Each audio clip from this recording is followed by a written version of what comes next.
Hello everyone, আসসালামু আলাইকুম। অনেক দিন পরে মনে হয় আজকে একটা ভিডিও এডিট করতে বসেছি। অনেক জায়গায় যাওয়া হয়, ভিডিও করা হয় না অলসতার কারণে। তো আজকে সকাল সকাল গাছে পানি দিচ্ছিলাম।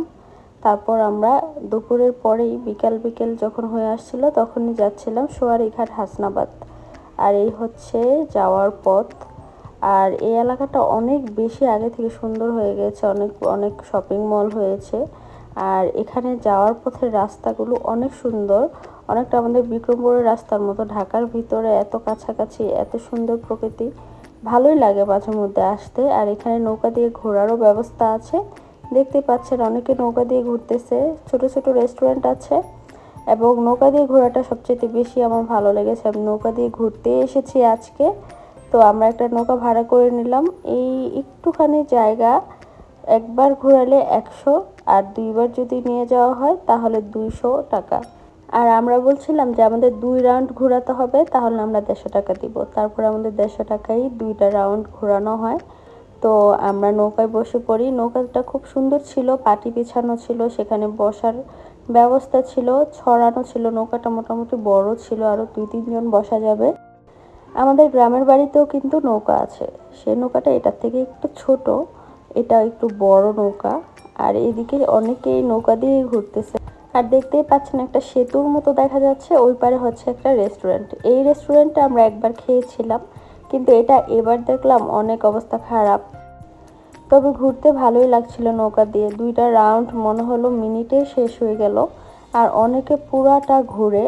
তো আমরা ভাবলাম যে এত সময় নাই, সন্ধ্যা হয়ে যাচ্ছে, কিছুক্ষণ নৌকা দিয়ে ঘুরে আমরা নেমে তারপর আশেপাশে কি আছে খাওয়া দাওয়া করব। আর নৌকা থেকে দেখছিলাম যে ওখানে মেলার মতো কিছু একটা আছে, চুরকি আছে, বাচ্চাদের কিছু রাইড আছে। তো সেজন্য আমরা নৌকা থেকে নেমে গেলাম, আর বেশিক্ষণ ঘুরলাম না। তো এখানে অনেক মানুষ ছিল, জানি না এখানে তেমন কিছু নেই ঘোরার, কিন্তু অনেক অনেক লোক ছিল। এটার কারণ হচ্ছে ঢাকার এত কাছাকাছি এবং গ্রামীণ পরিবেশ কিন্তু ঠিক এখানটাই আছে। আর অন্য সব জায়গাটা কিন্তু এই জায়গা থেকে একটু দূরত্ব, তো সেই জন্য মানুষ এখানে হয়তো বা আসে। আর আমার স্ট্রিট ফুড খেতে অনেক ভালো লাগে। এই গোলা আইসক্রিমটা তো অনেক ভালো লাগে, এটা থাকলে মানে খাবোই খাবো। কিন্তু আমার কাছে ভালো লাগে যেটা নাকি একটু টক ঝাল মিষ্টি ফ্লেভার, সেটা ভালো লাগে, সেটাই আমি খাই সব সময়। তারপরে দেখলাম ওখানটাতে রাইড আছে, ঘোড়া ছিল, ঘোড়া দিয়ে অনেকেই কিন্তু ঘুরতেছে। কক্সবাজার যেমন এই পাশ থেকে ওই পাশ একটা রাউন্ড দিলে টাকা চায় 100, অনেকে চায় 200, এখানেও বেশি চায়, দামাদামি করে আর কি উঠতে হয়। এই যে অনেকেই ঘোড়া দিয়ে ঘুরছিল, কিন্তু আরহাম উঠতে চায়, আমি উঠাইনি, কারণ সন্ধ্যাবেলা আবার পড়ে যায়, ও একাও ভয় পায়, কে উঠবো ওর সাথে। তো সেই জন্য আর উঠায় নেই।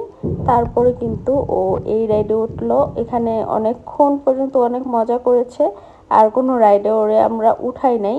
আর এখানে আরো 2-একটা রাইড ছিল, সাথে ছিল এখানে নাগরদোলা। নাগরদোলায় ওঠা নাকি ভালো না, তো সেই জন্য আমি নিজেও কখনো উঠি না, বাচ্চাদেরকে উঠতে দেই না। ও ওখানে শান্তামারিও ছিল। আর সেটার মধ্যে থেকে মানুষ এত চিল্লাচিল্লি করছিল, উঠেই কেন বা চিল্লাই কেন জানি না, এটা আমি কখনো উঠি না। আর এখানে কুলফি ছিল, কুলফিটা খুবই মজার ছিল, আমি 2টা খেয়েছি, আরহামও খেয়েছে, আমাদের সবার খুব ভালো লেগেছে এই কুলফিটা। তো কুলফি আইসক্রিমটা বরাবরই সবসময় ভালো লাগে। এখানে খোলা মাঠ পেয়ে অনেকে বসে বসে আড্ডা দিচ্ছিল।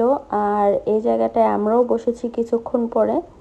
আর আমার ইউটিউবের প্রথম যে ব্লগটা ছিল, তারপরের ব্লগটাই মনে হয় এইখানকার ছিল। তো তখন অত একটা সুন্দর করে দিতে পারিনি, আজকে আবার আপনাদের সাথে তাই শেয়ার করলাম। আশা করি আপনাদের ভালো লেগেছে। আল্লাহ হাফেজ।